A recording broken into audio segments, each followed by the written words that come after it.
आज के क्लास में हम लोग जो है ट्रांसलेट बनाने के लिए हिंदी टू इंग्लिश या फिर इंग्लिश टू हिंदी करने के लिए बिल्कुल ही बेसिक लेवल की जो चीज़ें हैं उनको पढ़ेंगे।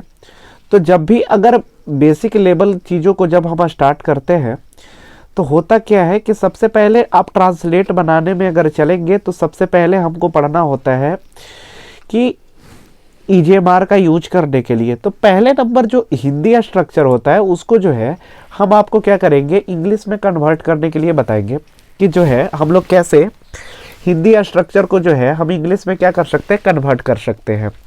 तो आपको पता होना चाहिए कि कोई भी जैसे हिंदी स्ट्रक्चर जो होता है वो जो होता है इस फॉर्मेट पे होता है। कोई भी जैसे हिंदी का स्टेटमेंट लिखा हुआ है तो वो जो होता है आपका सब्जेक्ट या फिर ऑब्जेक्ट ये प्लस वर्ब, यानी इस फॉर्म में होता है। चाहे वो ऑब्जेक्ट के स्थान पे कुछ भी हो, जैसे कि ये कोई ज़रूरत नहीं है कि वो जो होना चाहिए वर्ब का ही ऑब्जेक्ट होना चाहिए। जैसे कुछ ऐसे भी सेंटेंस होते हैं जिनमें कि क्या हो जाते हैं, प्रेडिकेट होते हैं। लेकिन कोई भी जैसे हिंदी स्ट्रक्चर है तो वो जो होते हैं या कोई हिंदी स्टेटमेंट है तो वो जो होते हैं इसी रूल पे क्या करते हैं, फुलफिल करते हैं, चाहे कोई भी हिंदी का स्टेटमेंट हो। तो जैसे आपको पता होना चाहिए कि कोई भी जैसे स्टेटमेंट है तो सब्जेक्ट ऑब्जेक्ट और वर्ब को फुलफिल करके स्टेटमेंट बना होता है। तो अब जब आपको उसको इंग्लिश में कन्वर्ट करना होता है तो हम लोग का जो इंग्लिश स्ट्रक्चर होता है वो क्या होता है, तो आपको सब्जेक्ट चाहिए होता है, फिर क्या चाहिए होता है, वर्ब चाहिए होता है, फिर क्या चाहिए होता है, तो ऑब्जेक्ट चाहिए होता है। यानी तो हम लोग पहले इसके बारे में जानेंगे कि सब्जेक्ट है क्या, ऑब्जेक्ट क्या होता है और वर्ब क्या होता है। तो वर्ब को जो है हम अच्छे से डिफाइन कर चुके हैं। आपको जो है अगर आप वर्ब को नहीं देखे हैं तो आप वहां से मेरे प्लेलिस्ट से आप चेकअप कर सकते हैं वर्ब के बारे में। लेकिन अब ये जो सब्जेक्ट होते हैं तो पहले जो है आप सब्जेक्ट को डिफाइन करेंगे कि सब्जेक्ट होता क्या है और ऑब्जेक्ट क्या होता है। तो सब्जेक्ट को जो है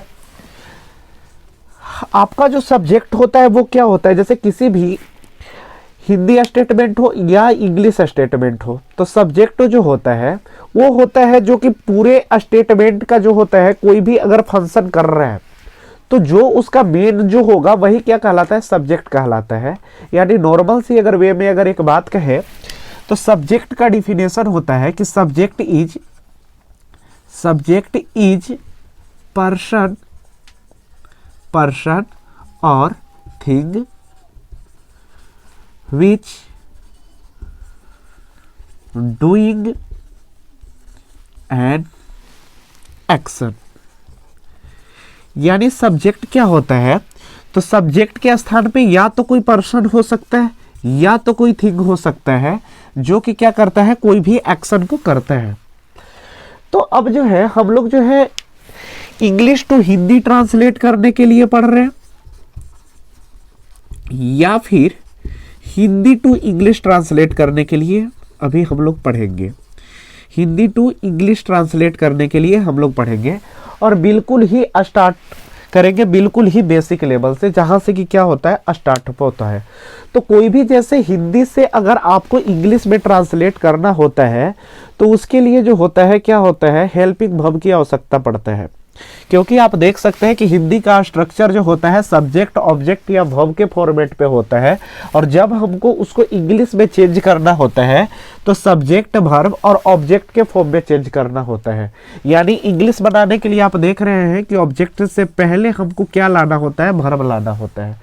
तो आप कोई भी जैसे हिंदी स्ट्रक्चर को इंग्लिश में कन्वर्ट करने के लिए जब वर्ब लाना होता है तो वर्ब के स्थान पे ये कोई जरूरत नहीं है कि जो वर्ब वर्ड होंगे, एक्शन वर्ड होंगे वही आएंगे या जो केवल स्टेटिव वर्ड होंगे वही आएंगे, नहीं, हेल्पिंग वर्ब भी आते हैं। हेल्पिंग वर्ब भी आते हैं जिनको कि क्या कहते हैं, एक्जुलियरी वर्ब कहते हैं, जिनको कि क्या कहते हैं, एक्जुलियरी वर्ब। ठीक है, तो उसी तरह से हेल्पिंग वर्ब का जो फर्स्ट जो होता है हेल्पिंग वर्ब उसको स्टार्टअप करने वाले हैं जिसको कि हम लोग कहते हैं यूज ऑफ ईजेएमआर।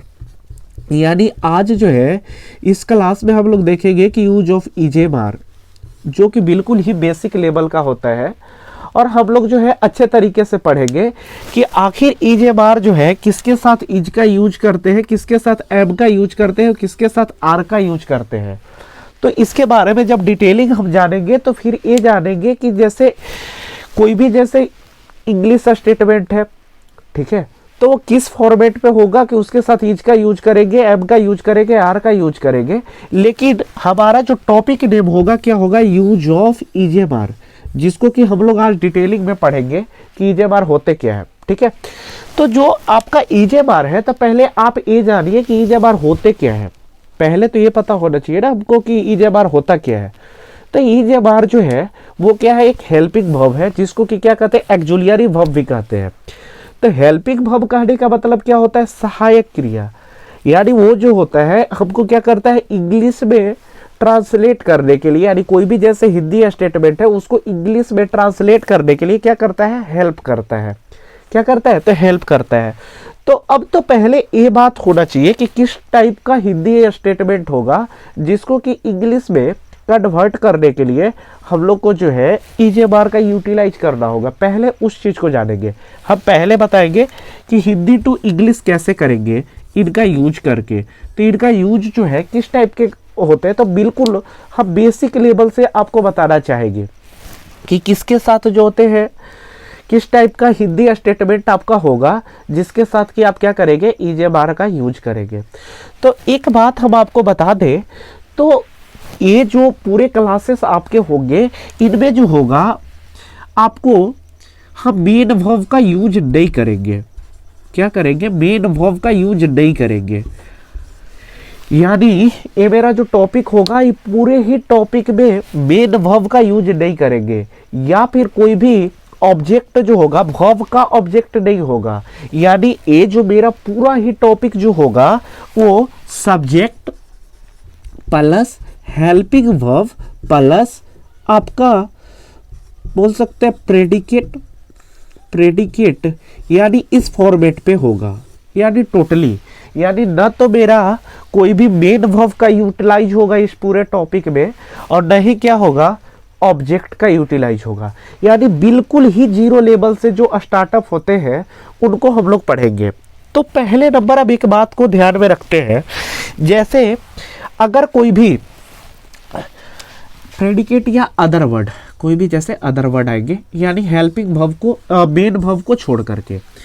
तो अब आ जाते हैं और हम लोग पहले जो है हिंदी टू इंग्लिश करने के लिए सीख रहे हैं कि कैसे जो है हम लोग जो है इज ए बार का यूटिलाइज करके हिंदी वाले सेंटेंस को इंग्लिश में कैसे कन्वर्ट कर पाएंगे। ठीक है, तो पहले नंबर समझेंगे कि कैसे हम लोग इज ए बार का प्रयोग करते हैं, किस टाइप का हिंदी स्टेटमेंट होगा जिसमें कि हम लोग जो है हेल्पिंग वर्ब इज ए बार का प्रयोग करेंगे। ठीक है, तो इज ए बार का प्रयोग जो है हम वैसे स्टेटमेंट के साथ करते हैं, वैसे हिंदी स्टेटमेंट के साथ करते हैं जिसमें कि क्या हो, जैसे कि कुछ जैसे उनके आइडेंटिफिकेशन के लिए क्या कर लेते हैं, कुछ जैसे इस टाइप का स्टेटमेंट दिया होता है जहां से कि आप क्या कर सकते हैं, डायरेक्टली समझ सकते हैं कि अगर जैसे कभी कभी होता है क्या कि जब किसी भी सेंटेंस में, जब किसी हिंदी सेंटेंस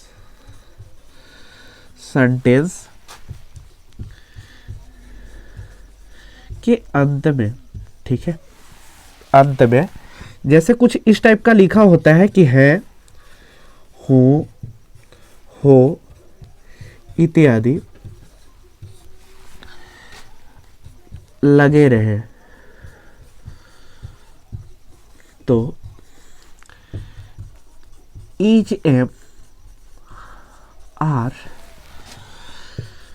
का प्रयोग कर इंग्लिश में ट्रांसलेट करते हैं। मेरे बातों को समझिएगा, ये बातें जो होंगे आप पहले से जानते होंगे क्या, कि जब किसी हिंदी सेंटेंस के अंत में है, हूँ, हो इत्यादि लगा रहे तो हम लोग क्या करते हैं, ईजेएमआर का प्रयोग करके क्या कर देते हैं, इंग्लिश में ट्रांसलेट करते हैं। एक तो बात ये हो गई। लेकिन अगर आप दूसरे लैंग्वेज में अगर समझना चाहेंगे कि किसके साथ जो है हम लोग ईजेएमआर का प्रयोग करेंगे, तो आइए हम लोग समझते हैं। एक बात हम आपको बता दें अगर, कि जैसे मेरा फुली टॉपिक जो होगा सब्जेक्ट, हेल्पिंग वर्ब और अदर वर्ड पे होगा, जिसमें कि मेन वर्ब का यूटिलाइज नहीं होगा। जैसे कि कुछ बात ऐसे होंगे जिनमें कि हम क्या करेंगे, आपको मेन वर्ब का आपको जैसे बताएंगे तो उस टाइम आपको क्या लगेगा कि ये तो होना चाहिए था। जैसे कि मेन वर्ब अगर इस टाइप पे हो, इस स्टेटमेंट में होता तो कैसे करते हैं, तो उसके लिए जब आपको पता होना चाहिए कि जब सब्जेक्ट आ जाएगा और उसके साथ अगर मेन वर्ब आ जाता है, मेन वर्ब आ जाता है, और कभी कभी उसमें ही अगर हेल्पिंग वर्ब अगर रिलेटेड करता है और ऑब्जेक्ट आ जाता है, तो वो जो आपका स्टेटमेंट होता है, वो जो स्टेटमेंट हो जाता है टेंस का स्टेटमेंट हो जाता है, जो कि इससे कोई रिलेट नहीं है मेरा। यानी जैसे कि अगर हम कुछ समझाने के लिए आपको कुछ कॉन्सेप्ट आपको बताएंगे तो आपको लगेगा कि शायद अगर मेन वर्ब होगा, यानी नहीं। आप हमेशा फोकस रखेंगे कि इसमें जो है सब्जेक्ट, हेल्पिंग वर्ब, प्रेडिकेट या अदर वर्ड का यूटिलाइज करने वाले हैं। अदर वर्ड में जो होगा मेरा मेन वर्ब का कोई यूटिलाइज नहीं होगा। तो अब जैसे अब हिंदी टू इंग्लिश में करने के लिए किसके साथ अगर ईजेएमआर करेंगे, तो हम लोग एक बात जानते हैं कि मेरा जो ईजेएमआर होता है, ईजेएमआर होता है, ईजेएमआर जो होता है, एक बात आप जानेंगे, जिस तरह से मेन वर्ब जो होता है उसका भी क्या होता है, कुछ फॉर्म होता है। तो आपका मेरा ईजेएमआर जो होता है, ये जो होता है प्रेजेंट फॉर्म, यानी ये जो होता है प्रेजेंट फॉर्म के लिए ईजेएमआर का यूटिलाइज किया जाता है। जैसे क्या चीज के लिए किया जाता है, प्रेजेंट फॉर्म। जैसे कहने का मतलब है मेरा कि कोई भी जैसे हिंदी स्टेटमेंट है जिसमें कि वर्ब का यूटिलाइज ना हो और वो जो सेंटेंस है प्रेजेंट टाइम को इंडिकेट अगर कर रहा है, तो वो जो होगा क्या होगा, आपका ईजेएमआर का प्रयोग करके उस हिंदी स्टेटमेंट को इंग्लिश में जो है हम लोग कन्वर्ट करेंगे। मेरे कहने का मतलब क्या है कि कोई भी जैसे हिंदी का स्टेटमेंट दिया रहे जिसमें कि मेन वर्ब नहीं होना चाहिए, और उसमें क्या होना चाहिए कि अगर ऐसा लगे कि प्रेजेंट टाइम को इंडिकेट कर रहा है। प्रेजेंट टाइम कहने का मतलब कि जैसे कि है, हो, ये सारे जो वर्ड हैं वो जो है प्रेजेंट टाइम को ही इंडिकेशन करते हैं।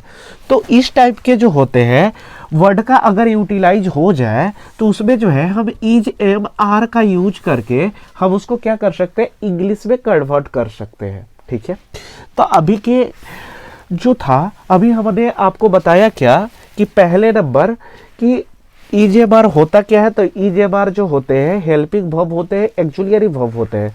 कोई भी जैसे सर ईजेएमआर का यूटिलाइज हम क्यों करेंगे सर, तो आपको पता होना चाहिए कि कोई भी जैसे हिंदी स्ट्रक्चर जो होता है वो सब्जेक्ट, ऑब्जेक्ट और वर्ब के फॉर्मेट में होता है। ठीक है, तो जब इस फॉर्मेट में होता है, लेकिन जब उसको इंग्लिश में हमको कन्वर्ट करना होता है तो सब्जेक्ट की जरूरत पड़ता है और फिर क्या, वर्ब का। यानी वर्ब में हमको क्या, हेल्पिंग वर्ब, ऑक्सिलियरी वर्ब का भी यूज करना होता है। और ऑब्जेक्ट या तो कोई वर्ब का ऑब्जेक्ट होता है तो, लेकिन यहाँ पे ईजेएमआर का यूज करेंगे, यानी वहां पे अदर वर्ड आएगा जिसमें कि वर्ब का यूज नहीं होगा। ठीक है, तो वहां से अब हम लोग आ गए यहाँ पे कि ईजेएमआर होता क्या है। तो ईजेएमआर हेल्पिंग वर्ब होता है। हम आपको बताएं क्या कि जब किसी भी सेंटेंस के अगर अंत में है, हो इत्यादि लगा रहे, ठीक है, तो उसमें जो होता है ईजेएमआर का प्रयोग करके इंग्लिश में ट्रांसलेट करते हैं, जबकि मेन वर्ब का यूज नहीं होना चाहिए सेंटेंस में। मेन वर्ब का यूज सेंटेंस में नहीं होना चाहिए। ठीक है, और हम आपको समझने के लिए प्रोफेशनल तरीके से क्या बताएं कि जैसे कि वो जो होता है पहले नंबर ईजेएमआर जो होते हैं या वाज वेयर जो होते हैं वो टू बी का फॉर्म होते हैं। क्या होते हैं, टू बी का फॉर्म होते हैं। ठीक है, तो टू बी का फॉर्म होने का मतलब क्या होता है कि जैसे ही ईजेएमआर जो होते हैं, ईजेएमआर, ठीक है, ईजेएमआर जो होते हैं वो आपका प्रेजेंट टाइम को रिप्रेजेंट करते हैं, जबकि आपका वाज वेयर जो होते हैं, वाज वेयर जो होते हैं वो क्या करते हैं, पास्ट को इंडिकेट करते हैं। और जब ही आपका विल बी या शैल बी जो होते हैं वो क्या करते हैं, तो फ्यूचर को इंडिकेट करते हैं। यानी नॉर्मल सी बात कि अगर किसी भी हिंदी स्टेटमेंट में जब ही आपको दिखेगा कि अदर वर्ड है, यानी वर्ब का यूटिलाइज नहीं किया गया है, मेन वर्ब का यूटिलाइज नहीं किया गया है, और वहां पे दिखेगा क्या कि वहां पे अगर प्रेजेंट के बारे में कुछ बताया जा रहा है, तो वो जो होगा क्या होगा, उसके साथ आप इजे बार का यूटिलाइज कर लेंगे। ठीक है, तो अब यहाँ पे आपके माइंड में तीन बातें आ रही होंगी। क्या सर, इज भी तो अपने आप में हेल्पिंग वर्ब है, एम भी अपने आप में हेल्पिंग वर्ब है, आर भी अपने आप में हेल्पिंग वर्ब है। ठीक है सर, अगर इस टाइप का स्टेटमेंट होगा तो हम तो इजे बार का प्रयोग करेंगे, लेकिन अब जो है हम किसके साथ इज का प्रयोग करेंगे, किसके साथ एम का प्रयोग करेंगे और किसके साथ आर का प्रयोग करेंगे। ठीक है, तो आप क्या कर लीजिए कि इसको नोट डाउन कर लीजिए, और उसके बाद जो है बहुत ही अच्छा तरीके से आपको बताते हैं कि किसके साथ इज का प्रयोग करेंगे, किसके साथ एम का प्रयोग करेंगे और किसके साथ आर का प्रयोग करेंगे। ठीक है, देखिए तो अब जो है हम लोग पढ़ेंगे क्या कि यूज जैसे हम कैसे करेंगे इज एम आर का, use of is am are, is am are. तो आप देखिए क्या सर, हम आपको बताएं कि इंग्लिश स्टेटमेंट को जो है हम किस फॉर्मेट में लिखेंगे, तो सब्जेक्ट वर्ब के जगह पे जो होंगे हेल्पिंग वर्ब होंगे, जिनको कि क्या कहते हैं, एक्जुलियरी वर्ब भी कहते हैं। तो ये जो है क्या है, हेल्पिंग वर्ब या एक्जुलियरी वर्ब है। तो अब हम लोग जो है इसके यूटिलाइज के बारे में आपको बता रहे हैं कि किसके साथ इज का प्रयोग होगा, किसके साथ एम का प्रयोग होगा और किसके साथ आर का प्रयोग होगा।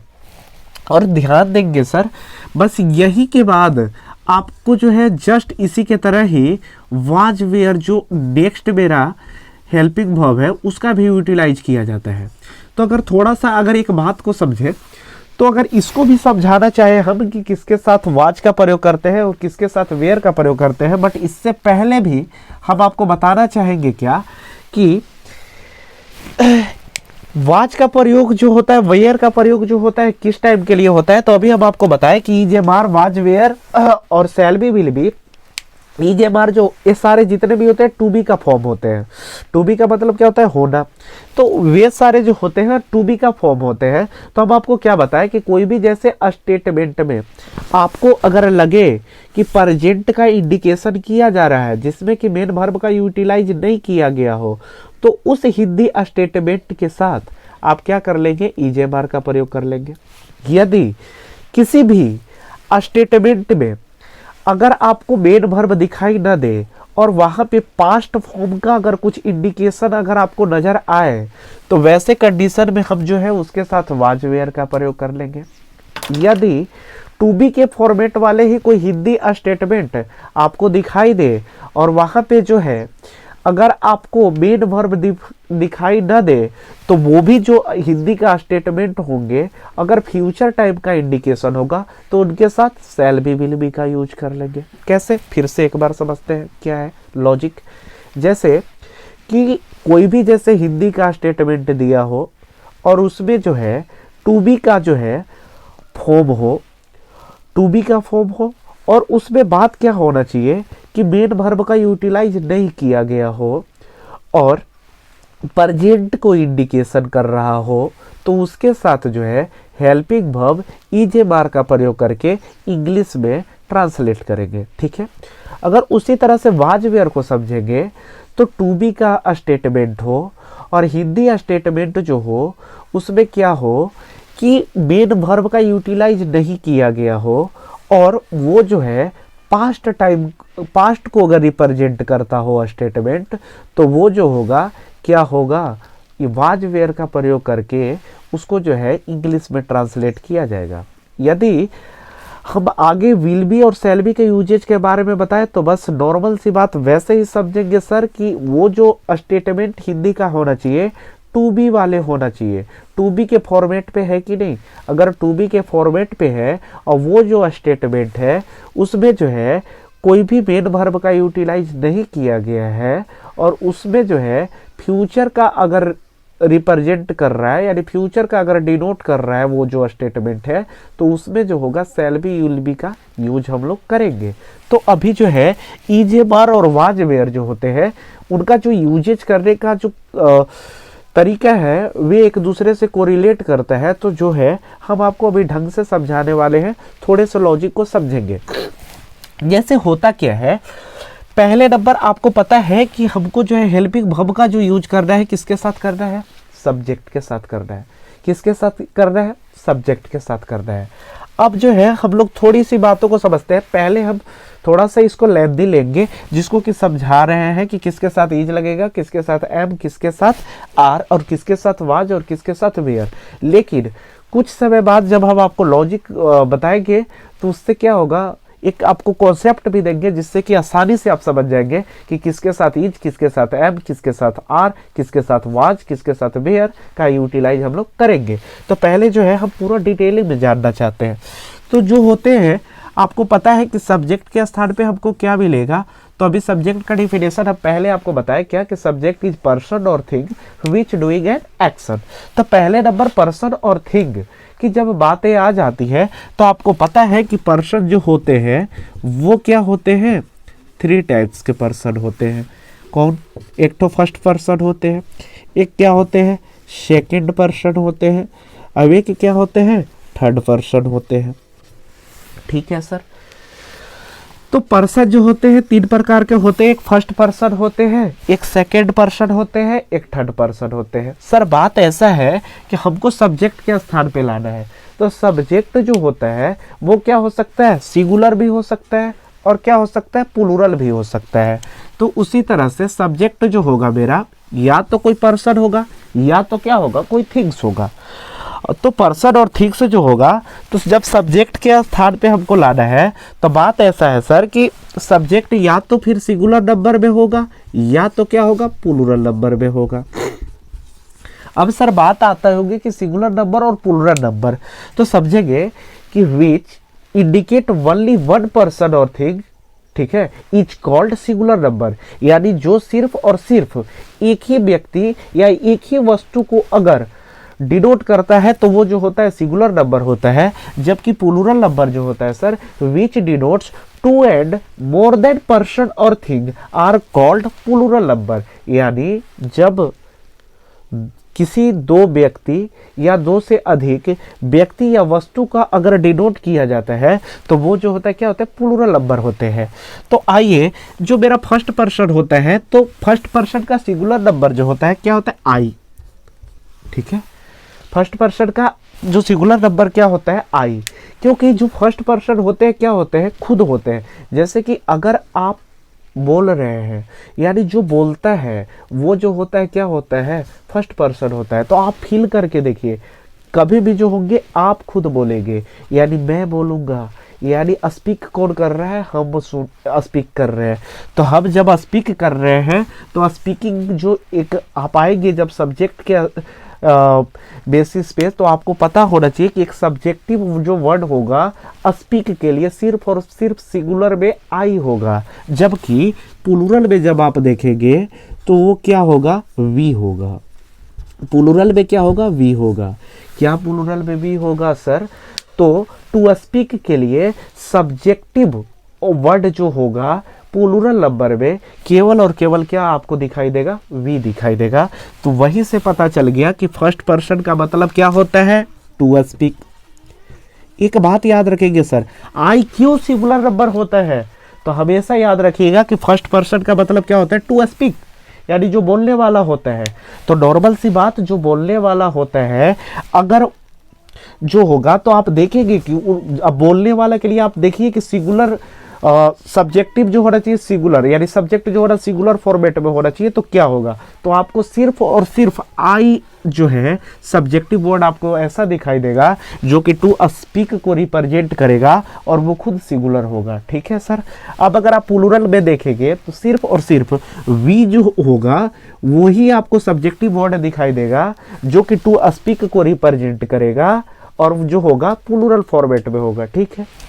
अब जो है सेकेंड पर्सन का मतलब क्या होता है, तो सेकेंड पर्सन का मतलब होता है क्या कि टू हियर, यानी जो सुनने वाला होता है। यानी आप मेरे बातों को समझिएगा, जैसे कि हम आपसे डिस्कस कर रहे हैं तो हमने स्पीक किया, यानी मैंने बोला, आपने सुना, यानी कौन सुना, आपने। यानी आपने जब सुना सर तो आप जो होंगे क्या होंगे, तो आप जो होंगे सेकेंड पर्सन होंगे। तो मेरे बातों को समझिएगा सर कि जब आप अगर सेकेंड पर्सन होंगे तो उसी का जो इंग्लिश होता है वर्ड मीनिंग होता है यूं होता है। और ये आप तो अगर पर्सनल बोलने वाले हैं तो सुनने वाले भी तो भाई बहुत सारे हो सकते हैं। तो जब प्लूरल नंबर में भी हो सकते हैं, तो जब प्लूरल नंबर में भी होंगे तो इनका प्लूरल नंबर भी क्या होगा, यूं ही होगा। ठीक है सर। जब आ जाएंगे आप थर्ड पर्सन को समझने के लिए, तो थर्ड पर्सन जो होते हैं वो क्या होते हैं, तो जिनके बारे में आप क्या करते हैं, इनको सुनाते हैं। तो जिनके बारे में अगर आप सुनाते हैं तो वो जो होंगे क्या होंगे, थर्ड पर्सन होंगे। जैसे अगर हम बोले आपसे, यानी वी बोला, यू से, वे लोग जो है काफी बुरे व्यक्ति हैं, तो वे लोग के अगर बात कर दिए, यानी वे लोग जो होंगे क्या होंगे, वी बोला यू से, वे लोग बुरे हैं, यानी वे लोग के बात कर दिया, यानी दे जो हो गए क्या हो गए, थर्ड पर्सन हो गए। वी बोला, आई बोला यू से, मैं बोला तुमसे, राम बुरा है, यानी नॉर्मल सी बात कि राम जो होगा क्या होगा, थर्ड पर्सन होगा। आई बोला यू से, राम जो है बुरा है, तो यानी राम जो हो गया क्या हो गया, थर्ड पर्सन हो गया, क्या होगा। अब देख लीजिए, तो थर्ड पर्सन के मतलब क्या है, जिसके बारे में हम और आप जो है बोलेंगे सुनेंगे, तो थर्ड पर्सन में जो होगा, आप अगर गौर फरमाएंगे सर, तो वहां पे आपको दिखाई क्या देगा, सब्जेक्टिव वर्ड के स्थान पे ही सी, इट, डेम। ठीक है सर। और जब आप अगर प्लूरल फॉर्मेट में जाएंगे तो आपको दे दिखाई देगा। अब जैसे बातें ये है सर कि कुछ ऐसे भी हो सकते हैं कि इनके अलावे और भी जो हो सकते हैं, क्या हो सकते हैं, तो और भी आपको सब्जेक्ट के स्थान पे दिखाई देंगे। तो गौर फरमाएंगे सर, इनमें जो होता है कोई चेंजिंग नहीं होता है, इनके घर भी कोई नहीं आ सकता है, इनके घर भी कोई नहीं आ सकता है। ये जो होते हैं अपने अपने ही घर रहते हैं, न तो ये किसी के घर जाते हैं न इनके घर कोई जाता है। अगर इनके अलावे अगर कोई भी सब्जेक्ट आएगा, ठीक है, अब इतना सब्जेक्ट तो आप पहचान ही लेंगे कैसे क्या होगा, लेकिन अगर इनके अलावे अगर कोई भी सब्जेक्ट के स्थान पे आएगा तो वो जो होगा थर्ड पर्सन में ही सेटअप करेगा। वो जो है क्या सेटअप करेगा, थर्ड पर्सन में। यानी कहने का मतलब कि कोई भी अदर सिंगुलर सब्जेक्ट जो होगा, अदर सिंगुलर वर्ड जो होगा, वो कहाँ आएगा, तो थर्ड पर्सन सिंगुलर में आएगा। जबकि अदर प्लूरल वर्ड जो होगा, अदर प्लूरल वर्ड जो होगा वो कहाँ आएगा, तो थर्ड पर्सन प्लूरल नंबर में आएगा। जैसे कहने का मतलब क्या है, रहेगा माई फादर, तो आप तो वहाँ पे टेंशन में आएंगे, सर आप तो बता दिए, आपको यहाँ पे कहीं पे तो हमको माई फादर दिखाई दे ही नहीं रहा है। तो आप गौर से समझेंगे सर, माई फादर जो है यानी मेरे पिताजी कहने से सिर्फ और सिर्फ एक व्यक्ति का डिनोट किया जा रहा है, यानी वो जो हो गए क्या हो गए, अदर सिंगुलर वर्ड हो गए। तो अदर सिंगुलर वर्ड हो गए, यानी ये जो होंगे क्या होंगे, थर्ड पर्सन सिंगुलर नंबर होंगे, थर्ड पर्सन सिंगुलर नंबर होंगे। अब जैसे अगर हम बोलते द बॉयज, तो द बॉयज कहने का मतलब है सर कि यहाँ से क्या हो रहा है कि ढेर सारे लड़कों का डिनोट किया जा रहा है, और वो जो है क्या चीज के स्थान पे आ रहे हैं, सब्जेक्ट के स्थान पे आ रहे हैं। तो नॉर्मल सी बात कि ये जो होंगे क्या होंगे, कौन से पर्सन कौन से नंबर होंगे, तो सर ये दो घर तो इनका एंट्री बंद है, क्योंकि ये जो होते हैं आपस में ही रहते हैं। तो नॉर्मल सी बात की आएंगे किनके घर, तो अदर प्लूरल वाले वर्ड के घर में, यानी ये जो होंगे क्या होंगे, थर्ड पर्सन प्लूरल नंबर होंगे। ये जो होंगे क्या होंगे, थर्ड पर्सन प्लूरल नंबर होंगे। तो अब जो है कम से कम आप अगर पर्सन और सिंगुलर नंबर और प्लूरल नंबर जान गए होंगे तो आपके लिए क्या होगा, समझना आसान होगा। अब आइए सर, अब जो है हम यूटिलाइज करने के लिए आपको डायरेक्टली बताते हैं कि कैसे यूटिलाइज किया जाता है।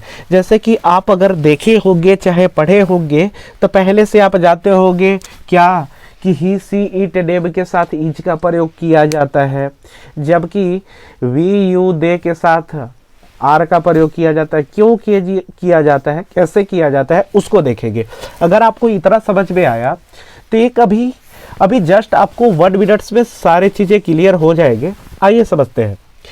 पहले ईज ए बार का यूज आपको बता रहे हैं, क्या ईज ए बार का, कैसे यूज करेंगे, किसके साथ यूज करेंगे। एक बात याद रखिएगा कि यदि सिंगुलर सब्जेक्ट होगा, सिंगुलर सब्जेक्ट होगा, तो उसके साथ जो होंगे सिंगुलर हेल्पिंग वर्ब का यूज किए जाएंगे, सिंगुलर हेल्पिंग वर्ब का यूज किए जाएंगे। जबकि अगर प्लूरल सब्जेक्ट होगा, जबकि प्लूरल सब्जेक्ट होगा तो उसके लिए जो होंगे हम प्लूरल हेल्पिंग वर्ब का यूज करेंगे, प्लूरल हेल्पिंग वर्ब का यूज करेंगे। अब आइए सर हम लोग समझेंगे कि आपका सिंगुलर सब्जेक्ट जो है क्या है। तो सिंगुलर सब्जेक्ट जो है आपका, जैसे ईज ए बार में आप समझेंगे ईज और एब जो है वो जो है सिंगुलर हेल्पिंग वर्ब है। क्या है? सिंगुलर हेल्पिंग वर्ब है। जबकि आर जो है क्या है? प्लूरल हेल्पिंग वर्ब है, प्लूरल हेल्पिंग वर्ब है।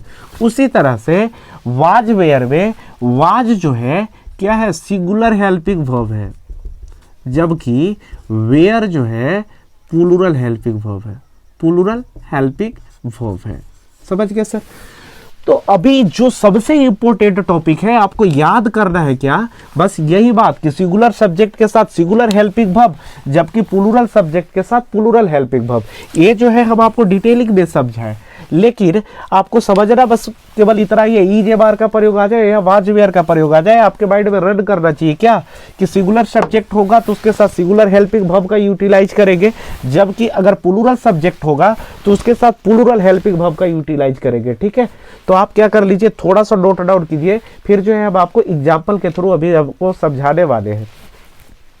आइए हम लोग जो है कुछ एग्जाम्पल के थ्रू समझते हैं। जैसे रहेगा क्या कि हम लोग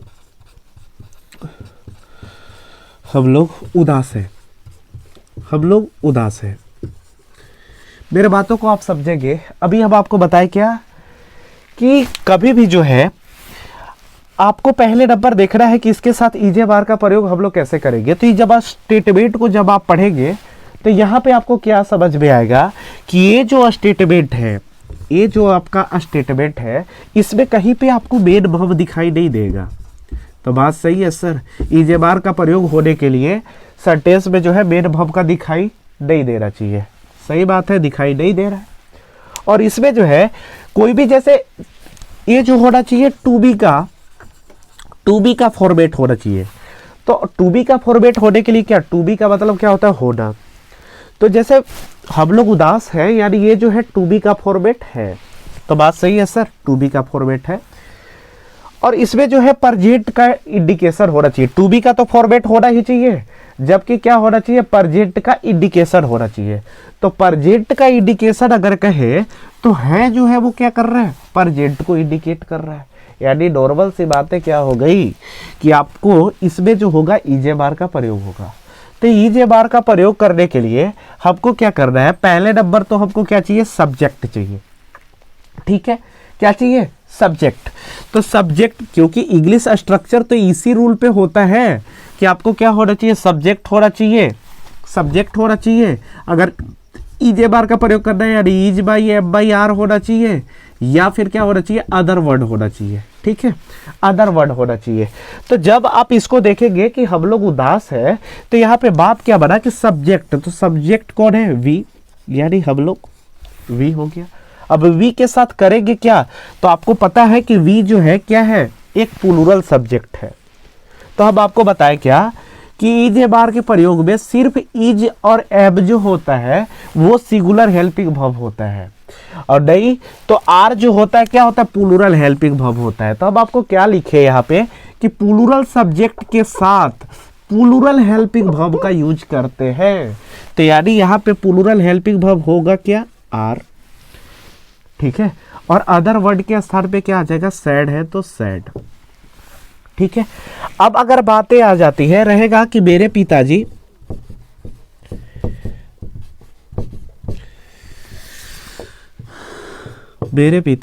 शिक्षक है। बातों को समझेंगे। जब अगर आप देखेंगे तो पहले नंबर ए जो है इसके साथ ईजे बार का यूज होगा कि नहीं? तो पहले नंबर मेन वर्ब तो है नहीं, मेन वर्ब नहीं है, खत्म, मेन वर्ब नहीं है। ये जो स्टेटमेंट लिखा हुआ है ये टू बी फॉर्मेट का स्टेटमेंट है कि नहीं? तो बिल्कुल है शिक्षक है। ये जो है टू बी फॉर्मेट को आपको रिप्रेजेंट कर रहा है कि हाँ ये जो है टू बी फॉर्मेट पे है। उसके बाद क्या होना चाहिए कि ये जो होना चाहिए आपका प्रेजेंट को इंडिकेशन देना चाहिए। तो है जो वर्ड है वो प्रेजेंट को इंडिकेशन दे रहा है, यानी फिक्सेबल हो गया। किसके साथ जो है क्या क्या चीज़ का यूज होगा? तो ईजे बार का यूज होगा। तो अब जो है सब्जेक्ट के स्थान पे क्या है? मेरे पिता, यानी क्या हो गया? My father, my father. अब आपको पता होना चाहिए माय फादर जो है क्या है? एक सिंगुलर सब्जेक्ट है। क्या है? Singular subject. तो सिंगुलर सब्जेक्ट के साथ सिंगुलर हेल्पिंग वर्ब का यूज होगा, यानी सिंगुलर हेल्पिंग वर्ब क्या होता है? तो ईज और एम। अब आपको कंफ्यूजन, सर सिंगुलर सब्जेक्ट तो ईज भी होता है और एम भी होता है। तो सर हम आपको एक बात बता दें, एम का जो होता है पर्सनली यूज जो होता है आई के साथ होता है। एम का जो होता है पर्सनली यूज किसके साथ होता है? आई के साथ होता है। यानी आई वहां जो होता है एम को अपने तरफ खींच लेता है, यानी आई के साथ एम का यूज होगा, बाकी किसी के साथ नहीं। यानी नॉर्मल सी बात कि यहाँ पे बच क्या गया? ईज, ईज हो जाएगा। फिर क्या होगा? टीचर। लेकिन एक बात सर, अगर रहेगा क्या कि तुम और मैं, तुम और मैं दोस्त है, तो बात यहां पे आएगा क्या कि तुम और मैं, यानी होगा क्या? You and I. तो यू एंड आई जो होगा पहले नंबर की, ये जो हो गया तुम और मैं, यानी दो पर्सन हो गए। तो विच डिनोट्स टू पर्सन, यानी जो दो पर्सन को डिनोट करता है वो क्या हो जाता है? Plural number. तो ये फिक्स हो गया कि प्लूरल सब्जेक्ट हो गया। तो प्लूरल सब्जेक्ट के साथ हम लोग जो है ईजे बार में क्या चीज का प्रयोग करते हैं? आर का। तो यहाँ पे आर का यूज करेंगे। सर आप तो बोलेंगे कि आई के साथ तो एम का यूज करेंगे, नहीं। जब आई पर्सनल होगा तब, यानी ये जब अगर सिंगुलर नंबर के स्थान पे आई सब्जेक्ट के रूप में दिखेगा तब एम का प्रयोग करेंगे, नहीं तो नहीं। यानी यू एंड आई आर क्या हो जाएगा? फ्रेंड। समझ गए? तो आप इसको क्या कर लीजिए? नोट डाउन कर लीजिए। अभी जो है अब आपको फिर वाज वेयर का ही यूज का कुछ एग्जाम्पल आपको बता देते हैं, ठीक है? अब जैसे हम लोग जो है वाज वेयर का यूटिलाइज का कुछ जो है एग्जाम्पल देखते हैं। जैसे रहेगा क्या कि मुंबई, मुंबई भारत की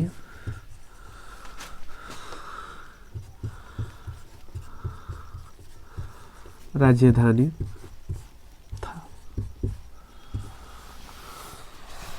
मुंबई भारत का राजधानी था। यानी नॉर्मल सी बात कि यहाँ पे जो है आपको पता होना चाहिए कि टू बी का फॉर्मेट है कि नहीं, वाज वेयर का भी यूज होने के लिए। तो हम आपको बताएं क्या कि वाज वेयर का यूज होने के लिए हम आपको बताएं क्या कि सेंटेंस जो होना चाहिए टू बी का फॉर्मेट होना चाहिए, और उसमें जो होना चाहिए मेन वर्ब का यूटिलाइज नहीं होना चाहिए। यानी मेन वर्ब का तो यूटिलाइज है नहीं, और ये जो है टू बी का फॉर्मेट है भी, ठीक है। और हम क्या बताएं आपको कि वहां पे जो है पास्ट का जो होना चाहिए इंडिकेशन होना चाहिए। तो ये जो था है वो जो पास्ट को इंडिकेशन भी कर दिया। यानी नॉर्मल सी बात कि इसके साथ क्या चीज का प्रयोग होगा? वाज वेयर का प्रयोग होगा, ठीक है। तो वाज वेयर का जब प्रयोग होगा तो हमको किस फॉर्मेट पे बनाना होगा? सब्जेक्ट प्लस वाज या वेयर प्लस क्या आपका अदर वर्ड, जिसमें कि मेन वर्ब नहीं होना चाहिए। अब आ जाइए, जब इसको हम बनाएंगे तो हमको क्या चाहिए? सब्जेक्ट। तो सब्जेक्ट यहां पे क्या है? मुंबई, मुंबई। अब मुंबई कहने से क्या हो रहा है? पार्टिकुलर सिटी, यानी सिर्फ और सिर्फ एक शहर का डिनोट किया जा रहा है। तो यानी ये जो हो गया क्या हो गया? सिंगुलर सब्जेक्ट हो गया। तो जब सिंगुलर सब्जेक्ट हो गया तो इसको क्या करना होगा कि जब इसका हम यूज करेंगे तो सिंगुलर सब्जेक्ट के साथ सिंगुलर हेल्पिंग वर्ब, यानी सिंगुलर हेल्पिंग वर्ब क्या होता है? वाज। तो यानी यहाँ पे क्या लगा देंगे? वाज, ठीक है। अब बच क्या गया? Other word. तो बच गया भारत की राजधानी, ठीक है। यानी the capital of India. Normal से बातें हैं। और जैसे रहेगा क्या कि वे लोग किसान थे, वे लोग किसान थे। ठीक है, वे लोग किसान थे, यानी वे लोग किसान थे, तो वे लोग जो है सब्जेक्ट के स्थान पे क्या है, वे लोग। ये जो है टू बी का जो है स्टेटमेंट है कि नहीं, तो टू बी का मतलब होता है होना, होना का स्टेटमेंट है कि नहीं, तो आप देखेंगे कि है। इसमें जो है आपको कहीं पे जो है मेन वर्ब दिखाई दे रहा है क्या, तो नहीं, तो नहीं दिखाई दिया। और यहाँ पे पास्ट का रिप्रेजेंटेशन है क्या, तो हाँ है। यानी नॉर्मल सी बात क्या, किसके साथ क्या चीज का यूज होंगे, वाज वेयर का यूज होंगे। तो यानी सब्जेक्ट के स्थान पे क्या हो गया, दे। तो दे जो है क्या है, एक प्लूरल सब्जेक्ट है। तो जब प्लूरल सब्जेक्ट है तो इसके साथ प्लूरल हेल्पिंग वर्ब का यूज होगा। तो वेयर जो है क्या है, तो प्लूरल हेल्पिंग वर्ब है, यानी यहाँ पे क्या यूज हो जाएगा, वेयर। और फिर क्या होगा, फार्मर। एक बात याद रखेंगे सर, जब आपको इसका नेगेटिव बनाना होगा या फिर आपको क्या करना होगा, इंट्रोगेटिव बनाना होगा, तो हम कुछ नहीं कर लेते हैं, केवल और केवल नेगेटिव बनाने के लिए हेल्पिंग वर्ब के बाद हम लोग क्या कर लेते हैं, नोट का यूज कर लेंगे। अगर हेल्पिंग वर्ब के बाद अगर आप नोट का यूज कर लिए तो आपका जो हो जाएगा, क्या हो जाएगा, वो जो स्टेटमेंट होगा नेगेटिव बन जाएगा। जैसे कि वे लोग किसान थे, इसका अगर नेगेटिव बनाना है तो इसका नेगेटिव बनाने के लिए आप क्या कर लेंगे कि दे, वेयर, और उसके बाद क्या हो जाएगा, नोट हो जाएगा, और फिर क्या होगा, फार्मर हो जाएगा। यानी क्या कर लेंगे, हेल्पिंग वर्ब के बाद हम क्या कर लेंगे, नेगेटिव वर्ड यानी नोट का यूटिलाइज कर लेंगे। ठीक है। अब जैसे इंट्रोगेटिव जो होता है वो भी जो होता है हिंदी स्टेटमेंट में कभी कभी टू टाइप्स से दिखाई दे देते हैं। कैसे, क्या, जैसे इंग्लिश में तो नॉर्मल सी बात है कि वो हो जाएगा, लेकिन हिंदी में क्या होगा कि दो तरह से आपको दिखाई देंगे। कभी कभी क्या होते हैं कि सेंटेंस के बीच में आपको क्या करेंगे, इंट्रोगेटिव जो होंगे आपको टू टाइप से दिखाई देंगे। या कभी होगा क्या कि कभी जो होगा इंट्रोगेटिव वर्ड जो होगा, इंट्रोगेटिव वर्ड जो होगा वो क्या होगा, आपको सब्जेक्ट के पहले होगा, या फिर कुछ जैसे इंट्रोगेटिव वर्ड जो होंगे वो सेंटेंस के बीच में होंगे। कुछ ऐसे इंट्रोगेटिव आपको वर्ड मिलेंगे जो कि क्या होंगे, सेंटेंस के बीच में होंगे। क्या होंगे, सेंटेंस के बीच में होंगे। तो जब आप उनको क्या करेंगे, जब आप उनको बनाएंगे इंट्रोगेटिव्स, तो पहले हम आपको बता रहे हैं कि सब्जेक्ट से अगर पहले अगर कोई भी जैसे अगर दिखाई देगा, जैसे कहने का मतलब रहेगा क्या कि क्या वे लोग किसान थे। अब अगर इसको बनाना होगा तो अगर कोई भी इंट्रोगेटिव वर्ड अगर सब्जेक्ट के पहले होगा, मेरे बात को याद रखेंगे सर, उसी तरह से ईजेएमआर में भी होगा। अगर कोई भी इंट्रोगेटिव वर्ड यदि सब्जेक्ट के पहले अगर होगा तो उसमें क्या कर लेंगे, हेल्पिंग वर्ब को केवल शुरू में लिख देंगे और बाकी सेंटेंस को जो है जिस फॉर्मेट में होता है उस फॉर्मेट में छोड़ देंगे। यानी केवल और केवल हेल्पिंग वर्ब को कहाँ लिख देंगे, सब्जेक्ट से पहले लिख देंगे। कब, जब इंट्रोगेटिव वर्ड सब्जेक्ट से पहले लगा रहेगा तब। ठीक है, यानी नॉर्मल सी बात कि यहाँ पे क्या हो जाएगा, वेयर हो जाएगा, और यहाँ से वेयर क्या हो जाएगा, आपका यहाँ आ जाएगा। ठीक है, लेकिन बात क्या होता है कि अगर कभी कभी जैसे सेंटेंस में अगर बीच में अगर इंट्रोगेटिव वर्ड दे दे, यानी सर बीच में इंट्रोगेटिव वर्ड होता है कि जैसे क्या है कि बीच वाले जो इंट्रोगेटिव वर्ड होते हैं, जैसे कि रहेगा कभी कभी क्या कि रहेगा सेंटेंस के बीच में कब, कैसे, क्यों, कहाँ, यानी ये सब जो है क्या है, यही सब क्या है, इंट्रोगेटिव वर्ड है। और जब ये यदि सेंटेंस के बीच में आ जाएंगे तो हम क्या कर लेते हैं, WH वर्ड को, यानी इनको क्या कहा जाता है, WH वर्ड, यानी उनको पहले लिख लेते हैं, यानी इनके वर्ड मीनिंग को पहले लिख लेंगे, इनके वर्ड मीनिंग को क्या कर लेंगे, पहले लिख लेंगे, और उसके बाद जो है हम क्या कर लेंगे, हेल्पिंग वर्ब का यूटिलाइज करेंगे, और फिर जिस फॉर्मेट पे सब्जेक्ट और आपका अदर वर्ड होता है वो हो जाएगा। जैसे एग्जाम्पल के लिए अगर रहेगा कि वे लोग कैसे किसान थे, वे लोग कैसे किसान थे, तो इसको जब आप अगर बनाएंगे तो क्या होगा, देख रहे हैं कैसे, यानी इंट्रोगेटिव वर्ड बीच में आ गया, यानी इसके वर्ड मीनिंग को सबसे पहले लिखेंगे, यानी क्या हो जाएगा हाउ, ठीक है।